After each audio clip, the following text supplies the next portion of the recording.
ఈ స్కీమ్ అమలైన కంచెల్లి కనీసానికి 200-300 కూడా చేయలేని పరిస్థితి అండి. కనీసానికి బండిలో డీజిల్ గ్యాస్ కూడా చేయలేని పరిస్థితి అండి. బస్ స్టాప్ నుంచి బస్సుకి ఎదురు చూస్తున్నారు జనాలు ఫ్రీ అనగానే.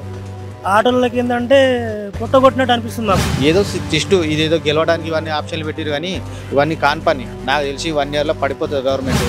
ఆయన కర్ణాటకలో ప్లాన్ వేసినాడు, సక్సెస్ అయింది కాబట్టి ఈడ పెట్టినాడు, ఈడ సక్సెస్ అయినాడు అంతే. కానీ రేవంత్ రెడ్డిది ఏం లేదు అసలు. రేవంత్ రెడ్డికి అన్ని స్కీమ్ కూడా తెలియదు అసలు. ఈయన బచ్చగాడు ఆయన ముంగట. ఏంటంటే ఇది వెనుకబడ్డ 10 సంవత్సరాలు తెలంగాణ వచ్చి చేసింది ఏం లేదు. ఏంటంటే సరే ఇది కూడా చూద్దాం అన్నట్టుగా ప్రజలను తీసుకుపోయి నా తరఫున ఒక 100-200 ఓట్లు కూడా వేయించాం. దయచేసి ఆ బస్సు తగ్గించి ఈ ఆటో నడుపుకొని బతకగలుగుతాం. నిన్న ప్యాసింజర్ కూర్చున్నారు లోకల్లో, నా బండిలో కూర్చున్నారు. పాసులు తీసుకున్న వాళ్ళకు కూడా వాళ్ళకు స్థలం దొరకనట్టు పరిస్థితి ఏర్పడదు. ఇప్పుడు దళిత బంధు 10 లక్షలు పలారం లాగా వంచినప్పుడు ఏ మైక్ కొట్టుకరాలి, ఏ యూట్యూబ్ ఛానల్, ఏ టీవీ ఛానల్ అడగలేదు. ఎవరి డబ్బాది 10 లక్షలు పంచినప్పుడు చేయలేడు. ఇది గ్యారంటీ రాసిస్తాను నేను. ఆయన చేయడు అసలు. మధ్యలో ఆగిపోతుంది అనుకుంటున్నారా? కంపల్సరీ ఒక్క 5-6 నెలల గవర్నమెంట్ పడిపోతుంది సార్. ఇది కంపల్సరీ చెప్తున్నాను నేను. నమస్తే.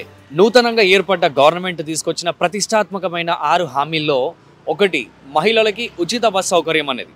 దీనివల్ల మహిళలు ఎంత ఉచితంగా వాళ్ళ ప్రయాణం కొనసాగిస్తున్నా కూడా దానివల్ల మేము చాలా ఇబ్బందులు పడుతున్నామంటూ ఎంతోమంది ఆటో నడుపుకునే వాళ్ళు కూడా, ఆటో డ్రైవర్లు కూడా చాలా ఇబ్బంది పడుతున్నారు. వాళ్ళ వేదన చూస్తూ ఉంటే నిజంగా చాలా వరకు మనకే బాధ అనిపిస్తుంది.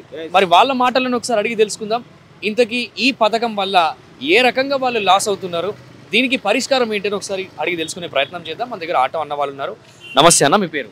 జంపయ్య. ఏం చేస్తా అంటే ఆటో నడడం లేకపోతే ఇంకేమైనా బిజినెస్ నడుపుతా? ఇప్పుడు ఈ ఉచిత పథకం వల్ల అసలు మీకు ఏమనిపిస్తుంది? అంటే దీనివల్ల కరెక్టేనా లేకపోతే దీనివల్ల ఏం లాభం ఉంది అనిపిస్తుంది? చాలా ఇబ్బంది అండి ఆటో వాళ్ళకైతే, చాలా ఇబ్బంది. ఏంటంటే ఆటో తీసినామంటే ఒక 200-400 చేసిన ఆటో వంటి పరిస్థితిలో ఇప్పుడు ఆటో అన్నది బిల్కుల్ ఎవరు ఎక్కడం లేదు. ఇప్పుడు ఏంటంటే ఉచితమైన వరకు పోయే లేడీస్ అంతా బస్సు గురించే వెయిటింగ్ చేసి ఆటో ఎవరు ఎక్కడం లేదు. ఇంత ఉన్నప్పుడు ఆటో అంటే లేడీస్ చార్జ్ ఉరికి ఎక్కేది మినిమం 20 రూపాయలే, 4 ఎక్కితే మనకు 80 రూపాయలు వచ్చేది. అలాంటిది ఆటో అన్నది చాలా ఇబ్బంది పడుతున్నామండి. ఇప్పుడు మరి ఇంతకు ముందు ఒక డే మొత్తంకి మీకు ఎంత డబ్బులు వచ్చేవి, ఇప్పుడు ఎంత వస్తున్నాయి? ఈ స్కీమ్ అమలైన నుంచి ఈ స్కీమ్ అమలైన కంచెల్లి కనీసానికి 200-300 కూడా చేయలేని పరిస్థితి అండి. కనీసానికి బండిలో డీజిల్ గ్యాస్ కూడా చేయలేని పరిస్థితి అండి. మరి ఇప్పుడు దీనికి పరిష్కారం ఏదైతే బెటర్ అనుకుంటారు? అది బంద్ చేయాలా. బస్సు ఫ్రీ అనే అబద్ధం అయితే బంద్ చేయాలి. బంద్ చేస్తే ఈ ఆటోలు బతుకుతారు, ట్యాక్సీ వాళ్ళు ఎవరైనా ప్రైవేట్ అయితే బతకగలుగుతారండి. ఏంటంటే ఫ్రీ అనే వరకు ప్రతి ఒక్కరు చాలా ఇబ్బంది. ఇదైతే కంపల్సరీ బంద్ చేయాల్సిందే. అయితే ఇప్పుడు మీకు కొంతమంది ఆటో ఎక్కుతూ ఉంటారు కదా, వాళ్ళు ఏమైనా చెప్పడం జరిగింది ఇప్పటిదాకా దానివల్ల లాభం ఉంది లేదని ఏమన్నా కస్టమర్స్ చెప్పారా? నష్టం అని చెప్పండి, చాలా నష్టం అంటున్నారు, చాలా నష్టం అంటున్నారు. ఇప్పుడు నేనే ఆటో నడుపుకుంటే బస్ స్టాప్లో ఉన్నారు అనుకో, రాండాక ఎక్కువ అని చెప్పండి వాళ్ళు, అలా లేదన్నా బస్సు వస్తుంది కదా అన్న అని చెప్పి అంటున్నారు. అయ్యా అన్న మీరు ఇన్ని రోజులు నేనే డైలీగా తీసుకుపోయే వాళ్ళను కృష్ణార్ బస్ స్టాండ్ నుంచి. అలాంటి వాళ్ళు 4 ఎక్కితే నాకు 80 రూపాయలు వచ్చేది. మీరు ఇప్పుడు ఒక రోజులో ఎంత ఖాళీగా ఉంటున్నారు, ఎంతసేపు ఖాళీ ఉంటున్నారు ఆటో ఇట్లా స్టాండింగ్ లో పెట్టుకొని? గంటల వెయిటింగ్ అండి. ఆటో అడిగే వాళ్ళే లేరు, చాలా ఇబ్బంది అండి. ఆటో అని చెప్పి అడిగే వాళ్ళైతే లేరండి, చాలా ఇబ్బంది పడుతున్నాం. దయచేసి ఇదైతే బస్సు ఉచితం ఉన్నదైతే బంద్ చేయవలసిందే. ఇప్పుడు సీఎం రేవంత్ రెడ్డి గారికి మీరేమన్నా విన్నవించుకోవాలంటే ఏం చెప్తారు?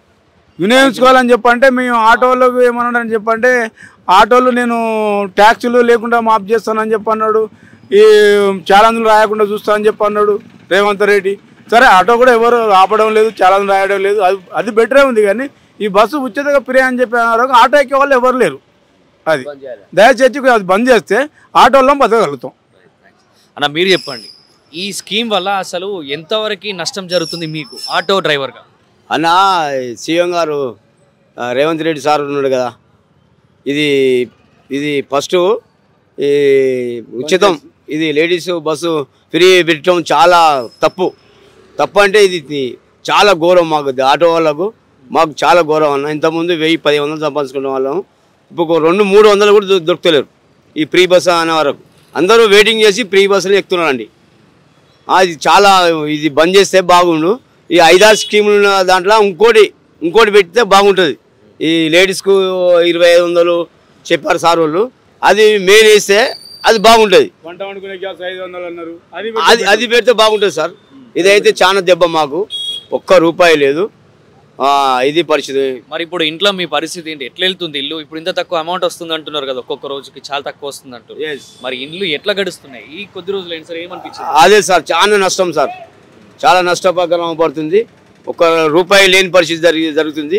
ఇది బంద్ చేస్తే చాలా బాగుంటుంది సార్ వాళ్ళు బాగుంటుంది సార్.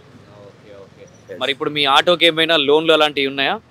ఇప్పుడు లోన్లు గిల్లు ఇప్పుడైతే పెట్టలేదు సార్, పెడతా అన్నారు కానీ పెట్టలేదు సార్. ప్రభుత్వం ఏర్పడిన తర్వాత అది ఆటో వాళ్ళకే సేవ చేస్తానండి. నేను రేవంత్ రెడ్డి అంటే ఇంటి మనిషిని కాదు, నేను ప్రజల మనిషినేనండి. నేను ఒక మీ అన్నలాగా ఉంటా, మీ ఒక డాడీ లెక్క ఉంటా అని చెప్పని రేవంత్ రెడ్డి గారు చెప్పడం జరిగిందండి.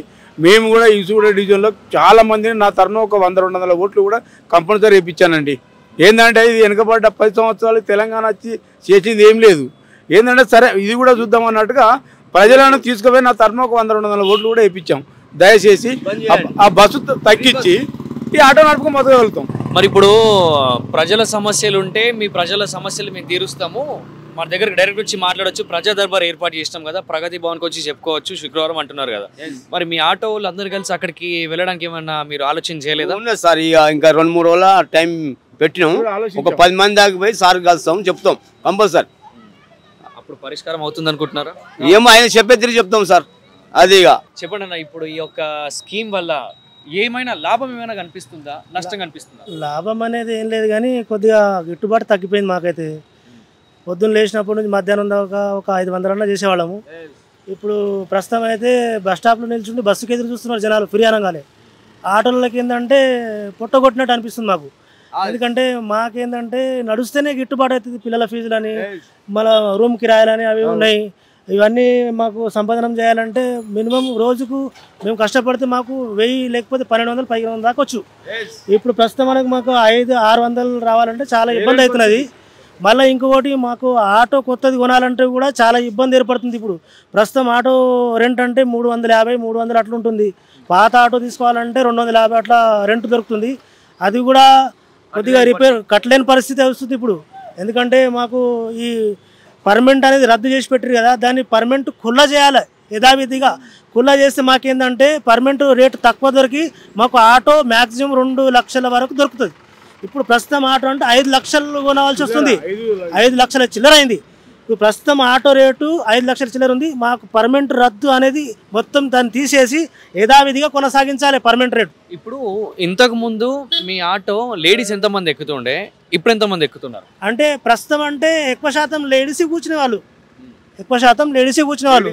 లేడీస్ ఎందుకంటే స్కూల్ పిల్లలకని తీసుకురావని చెప్పేసి వాళ్ళు వస్తుండేవారు. ఎందుకంటే సార్లు మాత్రం ఎక్కువ ఆఫీస్ వైపు ఉండేవారు, కార్లు మెయింటైన్ చేసుకునేవాళ్ళు. ఇప్పుడు ఆటో అంటే ప్రతిదానికి సరుకులకు కానీ షాపింగ్ కానీ ఏదైనా కానీ లేడీస్ కూర్చునేవాళ్ళు. ఇప్పుడు ఒక 100లో ఎంతమంది కూర్చున్నారు ఇంత ముందుతో ఇప్పుడు కంపేర్ చేస్తే? అంటే ఇప్పుడు ఎందుకంటే ఆటోలు ఎక్కువైనాయి, ప్యాసింజర్ తక్కువైపోయారు. ఈ ఉచితం వల్ల మీ పైన పడ్డ ప్రభావం చెప్పండి. ప్రభావం ఏంటంటే బస్సు వల్లనే. ఇప్పుడు ప్రస్తుతం బస్సు కంటే మామూలు స్కూల్ పిల్లలకంటే ఒక 2 గంటలు అంటే దానికి సరిపోతుండే. యథావిధిగా మొత్తం టోటలే ఫ్రీ అనేసరికి బస్సులో మొత్తం జెంట్స్కు కూర్చునే స్థలం లేకుండా అయిపోయింది. లేడీస్ ఎక్కువ అయిపోతుంది. నిన్న ప్యాసింజర్ కూర్చున్నారు, లోకల్లో నా బండిలో కూర్చున్నారు. పాసులు తీసుకున్న వాళ్ళకు కూడా వాళ్ళకు స్థలం దొరకనట్టు పరిస్థితి ఏర్పడదు జెంట్స్కి.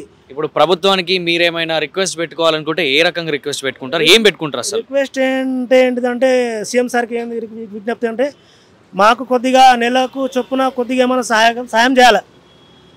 మళ్ళీ ఇంకొకటి ఏంటంటే మాకు ఆటో 5 లక్షల చిల్లర ఉంది, పర్మనెంట్ అనేది రద్దు పెట్టిరు. అది యథావిధిగా ఓపెన్ చేస్తే మాకు ఆటో తక్కువ రేటు దొరుకుతుంది. ఇంకొకటి మాకు ఈ ఆటో రెంట్లు 350 రూపాయలు దాకా ఉన్నది, మాకు వెళ్ళట్లేదు. ఫ్రీ పెట్టినందువల్ల 600-700 సంపాదిస్తే ఎక్కువైపోతుంది. దాంట్లో ఇంట్లో ఖర్చులు అది ఇది అనేసరికి మాకు ఏం మిగలట్లేదు, సాలట్లేదు. మాకు రూమ్ రెంట్లు కట్టాలంటే కూడా చాలా ఇబ్బంది అవుతున్నది. అందుకని ఈ ఆటో యథావిధి పర్మనెంట్ కొనసాగించాలి, అలాగే తక్కువ చేయాలి. ఎందుకంటే ఈ పాత ఆటోలు అవి పాత ఆటోలు కటింగ్ చేసి కొత్త ఆటో తీసుకోవాలంటే 2 లక్షల చిల్లర అవుతుంది పర్మనెంట్ రేట్. ఫ్రీ గురించి కూడా మీకు ఇబ్బంది ఉంది. ఆటో పర్మనెంట్ రద్దు అనేది ఎత్తిపారేస్తే ఆటో రేటు మాకు తక్కువ దొరుకుతుంది. 2 లక్షలకి మాకు ఆటో దొరుకుతుంది. ఎందుకంటే ఇప్పుడు బయట డిస్ట్రిక్ట్లలో కొనాలంటే అది సిటీ పర్మిట్ కాదంటున్నారు. మాకే ఇప్పుడు ఈ ఫ్రీ వల్ల కూడా మీకు ఇబ్బంది అవుతుంది కదా, దాని గురించి కూడా చెప్పండి. లాస్ట్ ఆయనకి ఏం చెప్పుకుంటారు ఫ్రీ పెట్టడం వల్ల? అంటే మా యూనియన్స్ తరఫున మొత్తం అందరం కలిసి ఒకసారి ప్రజా దర్బార్కి వెళ్ళాలనుకుంటున్నాం సార్. మాకు ఏదో నెల చొప్పున మాకు సాయం అనేది చేస్తారని మాకు నమ్మకం ఉంది సీఎం సార్. దాన్ని ఫాలో అవుతున్నాం మేము. నమస్తే అన్న. ఇప్పుడు ఈ మహిళలకి ఉచిత బస్ సౌకర్యం అని చెప్పేసి అంటున్నారు కదా, గవర్నమెంట్ తీసుకొచ్చిన స్కీమ్ ఇది. మరి దీనివల్ల మీ ఆటో వాళ్ళకి ఎలా ఏమనిపిస్తుంది అసలు? కరెక్టేనా ఇది? చాలా బాధ అనిపిస్తుంది. గవర్నమెంట్ డిసిషన్ కరెక్టే, కానీ మాకైతే కొద్ది బాధ ఉంది, లేదని కాదు. కానీ ఏంటంటే ఇది పెద్దోళ్ళకి, మిడిల్ క్లాసులకి, పెద్దలు అంటే ఏదో తీసుకొని తింటారు, గరీబులు మా బిచ్చపడకపోతే ఎట్లా బిచ్చపడుకొని తింటారు. మిడిల్ క్లాస్లో చాలా ప్రాబ్లం వస్తుంది. ఎందుకంటారా, ఒక మాట, ఇప్పుడు మార్కెట్లో 70 రూపాయల కిలో బియ్యం ఉంది. మీరు ఇచ్చేది ఉంటే ఆ పథకం వదిలేసి రేషన్ షాప్లో ఇప్పుడు 100 ఫ్రీ ఇస్తున్నారు. ఫ్రీ ఇవ్వకండి. 10 రూపాయలు సన్న బియ్యం వేయండి, 20 రూపాయలు తీసుకోండి. సన్న బియ్యం వేయండి, 5 కిలోల 25 కిలో బియ్యం వేయండి, ఒక 25 కిలో గోధుమలు వేయండి, 3 కిలో చక్కెర వేయండి, 2 కిలో పామెలు వేయండి. అది ఒక గరీబులుగా ఆస్తులు వస్తుంది. ఇప్పుడు బస్ ఫ్రీ అంటే కాదు, ఫస్ట్ ఫ్రీ ఏంటంటే రోజు వచ్చేటికి జాబ్ చేసేది మంచిగా ఉంది. ఇంట్లో కూర్చొని ఆడవాళ్ళకి ఏం పనికి వస్తుంది చెప్పండి? ఇంట్లో కూర్చొని ఆడవాళ్ళకి ఏం పనికి వస్తుంది? ఇప్పుడు మీరు ఇంతకు ముందు ఈ స్కీమ్ అమల్లో లేకముందు మీకు ఎంత గిరాక్ అవుతుండే, ఇప్పుడు ఎంత అవుతుంది? నా డ్రైవింగ్ లైసెన్స్ 1985. ఇప్పుడు దగ్గర నాకు 35 సంవత్సరాలు అవుతుంది. కానీ ఎప్పుడు నేను బాధపడలేదు, కానీ ఇప్పుడు మాత్రం బాధపడుతున్నాను. ఇలా చెప్తాను మీకు. ఎంత గిరాక్ చేస్తారు ఇప్పుడు ఈ మధ్య కాలంలో ఈ స్కీమ్ అమలు అయినాక? ఈ మధ్య అయితే నాదైతే సొంత వాటు, నాకేం ఫైనాన్షియల్ ఏం లేదు, సంపాదించలేదు. పొద్దు నుంచి మీరు ఎంతసేపు ఖాళీ కూర్చున్నారు? ఇట్లా పొద్దున నుంచి ఖాళీనే ఉన్నాయి. ఈ రోజు అయితే మాత్రం ఒక్క పైసా కూడా తెలియదు నేనైతే. మరి ఇప్పుడు ఇట్లాంటి పరిస్థితుల్లో ఉన్నారు కదా, మీ కుటుంబాలు ఎట్లా మనకు ముందుకెళ్తాయి అనుకుంటున్నారు? ఎవరు అది కాదన్నా, ఈయన ఏమో అంటున్నాడే కాబట్టి నేను 5 సంవత్సరాలు గ్యారంటీ చేస్తాను కదా, చేయలేడు. ఇది గ్యారంటీ రాసిస్తా నేను, ఆయన చేయడు అసలు. మధ్యలో ఆగిపోతుంది అనుకుంటున్నారా? కంపల్సరీ ఒక్క 5-6 నెలల గవర్నమెంట్ పడిపోతుంది సార్, ఇది కంపల్సరీ చెప్తున్నాను నేను. ఎందుకంటే మనము కేసీఆర్తో మాకేం ఇది లేదు. ఎందుకంటే తెలుసా, కేసీఆర్ హైదరాబాద్లో బాగానే వచ్చినాడు. ఉచిత పథకం వల్ల అసలు దీనిపైన మీరు ఏ రకంగా స్పందించాలనుకుంటున్నారు? అద్భుతమైన పథకము ఉచిత బస్సు మహిళలకు అనేది. సరే, ఈ ఆటోలకి క్యాబ్లకు ప్రాబ్లం ఉంది కాబట్టి దానికి కూడా సొల్యూషన్ కనుక్కోవాలి. కానీ ఇప్పుడు దళిత బంధు 10 లక్షలు పలారం లాగా వంచినప్పుడు ఏ మైక్ కొట్టుకరాలి, ఏ యూట్యూబ్ ఛానల్, ఏ టీవీ ఛానల్ అడగలేదు. ఎవరి డబ్బాది 10 లక్షలు పంచినప్పుడు అడగాలి కదా.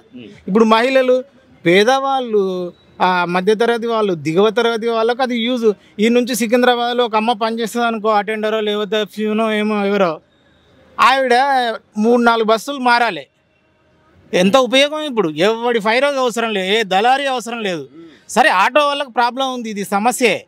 దానికి ఇంకేమన్నా మెరుగైన వాళ్ళకు నష్టం లేకుండా చూడాలి. అయితే ఈ పథకాన్ని మాత్రం తప్పుపట్టడం లేదు. ఎందుకంటే ఇప్పుడు ఆటో వాళ్ళకి ఏదైనా మెరుగైన చూడాలని మీరు అంటున్నారు కదా, ఆల్టర్నేటివ్ అంటున్నారు కదా, ఆ ఆల్టర్నేటివ్ ఇప్పుడు ఆటో వాళ్ళకి ఏముంటే బాగుంటుంది? వాళ్ళు చెప్తారు, వాళ్ళ కోరికలు తీర్చాలి, వాళ్ళ డిమాండ్ వాళ్ళు చెప్తారు. ఇప్పుడు నేను ఒక పథకం బాగుందా బాగాలేదంటే బాగుందని చెప్తున్నా, దీనివల్ల వాళ్ళు సఫర్ అవుతుండ్రు అనేది కూడా చెప్తున్నా. ఈ పథకం అనేది సూపర్ పథకం, మంచి పథకం. ఎందుకు తెలుసా, ఎవడి వైరాగ్ అవసరం లేదు. శ్రీమంతులు ఎట్లా, మేము కార్లోనే పోతున్నాం కదా, మాకు బస్సుతో పని లేదు, మేము యూజ్ చేసుకోం, మాకు కార్ లేనప్పుడు ఆటోలనే పోతాం. ఇట్లాంటి వాళ్ళు బస్సులో ఎక్కరు, ఏదో ఫ్రీగా ఉందని ఎవడెక్కడు. నిజంగా పేద స్టూడెంట్స్, ఈ మహిళలు అట్లా పోతారు. ఇంకా దీని మీద కామెడీ ఉత్తగానే తిరుగుతున్నారు. ఉత్తగా ఎవడు తిరగడు, పనిపాటు లేకుంటున్నారు మహిళలు. వాళ్ళ మహిళలు అయితే పనిపాటు లేకుంటున్నారా? మా మహిళలు ఏ మహిళలు అయినా పనిపాటు లేకుంటున్నారా ఉత్తగా తిరగడానికి? కామెడీ చేస్తున్నారు ఈ మధ్య. ఈ లక్షలు పంపినప్పుడు అప్పుడు ఆటో డ్రైవర్ల సిస్సు కట్టిన డబ్బులు కలవలేదా? దళిత బంధు ఇచ్చినప్పుడు వాళ్ళ పైసలు పోలేదా? వాళ్ళ గ్యాస్ బండ, పెట్రోలు, లేకపోతే ఇంకా నిత్యావసర సరుకులు పెరిగినప్పుడు వాళ్ళ మీద కూడా భారం పడలేదా? కదా, అందరి మీద పడ్డది కదా. అంతే. అది ఇప్పుడు మీకు అంటే ఎలాంటి భారం పడుతుంది మీ పైన, ప్యాసింజర్లు లేక? చాలా ఇబ్బంది అన్న. ఇప్పుడు నేను ఏం చెప్తున్నా అంటే, పొద్దున్న నుంచి మేము రోజు ఈ టైం వరకు కనీసం అంటే ఒక 600 తీసుకుంటాం. పెట్రోల్, మా గ్యాస్ పోయి అన్నీ పోయి 600 తీసుకుంటాం. ఈరోజు ఉల్టా 100-150 రూపాయలు బొక్క గడికి. ఇక్కడ మీటింగ్ పెట్టాలా, ఛాయ్ తాగాలి అంటే ఎవరు అడగట్లేదు. ఎవరైనా వచ్చి అడుగుతుండే ఇది వరకు, ఇప్పుడు అది కూడా లేదు. ఇంతకుముందు ఓలా బుకింగ్, ఇవి ఊబర్ వచ్చేది, ఇప్పుడు అవి కూడా బుకింగ్ తగ్గించిండు. ఇది వరకు 200 రూపాయలు ఇచ్చేది స్టేషన్కు, ఇప్పుడు ఎంత 120 రూపాయలు, 80 రూపాయలు తగ్గించేసి వాళ్ళు కూడా. ఇప్పుడు అంటే కిలోమీటర్ హిసాబ్ కన్నా తక్కువనే వస్తుంది. ఇప్పుడు మాకు ఇచ్చిన గవర్నమెంట్ మీటర్ తక్కువనే అయిపోయింది. ఇప్పుడు ఈ పథకము ఎన్ని రోజులు ఉంటుందని మీరు నమ్ముతున్నారు? నాకు తెలిసి ఒక 1 year అన్న. ఆ తర్వాత ఏమైపోతుంది? ఏందన్న నెలకు వచ్చేసి 7 లక్షలు భారం 7 కోట్లు భారం పడుతుందంట గవర్నమెంట్కు. నడుపుతారా? మన మాట ఉదాహరణకు మన మాట నడుపుతారా? నడపలేరు. ఏదో సిస్టు ఇదేదో గెలవడానికి ఇవన్నీ ఆప్షన్లు పెట్టారు కానీ ఇవన్నీ కాని పని. నాకు తెలిసి 1 yearలో పడిపోతుంది గవర్నమెంట్. చాలా నేను ఒక్కని కానీ ఆటో డ్రైవర్లు కొన్ని లక్షల మంది ఉన్నారు సిటీలో. పల్లెటూరు ఇంకా హైదరాబాద్లో కొంచెం బెటర్, పల్లెటూరులో అయితే మరీ దారుణం. వాళ్ళైతే వాళ్ళ అప్పులు, స్కూల్ ఫీజులు ఇవన్నీ ఉంటాయి కదా. ఆటోల బతుకులు ఎట్లుంటాయి అంటే 1000 రూపాయలు సంపాదించే వాళ్ళు మనం ఎంత ఆలోచిస్తున్నామంటే. ఇప్పుడు రెగ్యులర్ గా ఆటో ఎక్కే వాళ్ళు కొంతమంది ఉంటారు, ఖచ్చితంగా ఈ టైంకి వచ్చి ఎక్కే వాళ్ళు కొంతమంది లేడీస్ ఉంటారు. అలాంటి వాళ్ళు ఇప్పుడు రాకుండా ఉన్న వాళ్ళు ఉన్నారా? అంటే 100లో 50% ఎక్కే వాళ్ళు ఉన్నారు, 50% బస్సుకి వెళ్ళే వాళ్ళు ఉన్నారు. ఎందుకంటే వాళ్ళకి ఇప్పుడు 10,000 12,000 జీతం ఉందనుకో, ఈ ఆటోకి ఇచ్చే వాళ్ళు బస్సు ఫ్రీ పోతుంది రా బాబు అన్నట్టు వెళ్ళిపోతారు. ఇప్పుడు గవర్నమెంట్ ఈ నిర్ణయం తీసుకోవడం కరెక్ట్ అనుకుంటున్నారా లేకపోతే ఏమో? ఇక కొన్ని లేడీస్ విషయంలో అయితేనే వాళ్ళు ఏవి ఊహించుకున్నారో తెలియదు కానీ అంటే 50% అనుకో మంచిది. ప్లస్ అంటే ఇక్కడ మమ్మల్ని కూడా ఆలోచించాలి కదా. ఇప్పుడు మా ప్రాబ్లం కాబట్టి మేము చెప్తున్నాము. ఇప్పుడు గవర్నమెంట్కి ఏదన్నా మీరు విన్నవించుకోవాలంటే విజ్ఞప్తి ఏంటి? నేను ఒక మాట చెప్పాలంటే ఇది అంతా చేసింది కర్ణాటకకు DK శివకుమార్ చేసిన ప్లాన్. నేనే ఎవరు చేసినా తెలుసు. నేను కూడా కర్ణాటకనే. నేను ఇక్కడ వచ్చి దగ్గర 35 సంవత్సరాలు అవుతుంది. ఆయన కర్ణాటకలో ప్లాన్ వేసినాడు, సక్సెస్ అయింది కాబట్టి ఈడ పెట్టినాడు, ఈడ సక్సెస్ అయినాడు అంతే. కానీ ఈ రేవంత్ రెడ్డిది ఏం లేదు అసలు. రేవంత్ రెడ్డికి అన్ని స్కీమ్ కూడా తెలియదు అసలు. ఈయన బచ్చగాడు ఆయన ముంగట. అంటే ఇప్పుడు గవర్నమెంట్ ఈ నిర్ణయం తప్పని మీరు అంటున్నారు? తప్పే మనం తప్పే. ఇప్పుడు ఏంటంటే ఒక గవర్నమెంట్ ఒక స్టేట్లో ఒకటి చేస్తే మనం చేసే అవసరం లేదు కదా. ఇప్పుడు తెలంగాణలో మొత్తం ఏమంటే నువ్వు సిటీలో వచ్చినావు, కాంగ్రెస్ వచ్చిందా? రాలేదు కదా. డిస్ట్రిక్ట్లో వచ్చింది. ఎందుకు వచ్చింది అంటే నువ్వు ఆశ పెట్టినావు. ఇప్పుడు ఎవరన్నా కానీ బిస్కెట్ ఒక కుక్క వస్తుంది రోజు, దాని మీద ఒక బిస్కెట్ ప్యాకెట్ ఇచ్చాను, అది రోజు వస్తుందా లేదా? అట్లా నువ్వు ఒక ఇది చేసినావు అంతే, వేరేదేం లేదు దానికి. అంటే గెలవడం కోసం మాత్రమే పథకం పెట్టిన సీట్ గురించి అంతే, వేరేదేం లేదు. సరే ఒక మాట ఏంటంటే ఏ గవర్నమెంట్ వచ్చినా మా గురించి ఎవరు పట్టించుకుంటే లేరు, ఏం లేదు. వాళ్ళు కడుపు నిండుకొంచే చేసేది ఎంత. ఎవరైనా కేసీఆర్ కానీ KTR కానీ ఎవరైనా ఏ కాంగ్రెస్ BJP నాయకులైనా అంతే. ఎవరు మన గురించి పట్టించుకోవట్లేదు. మనం కీ కొడితేనే కడుపు నిండుతా, లేకపోతే లేదు. థ్యాంక్స్ అన్న.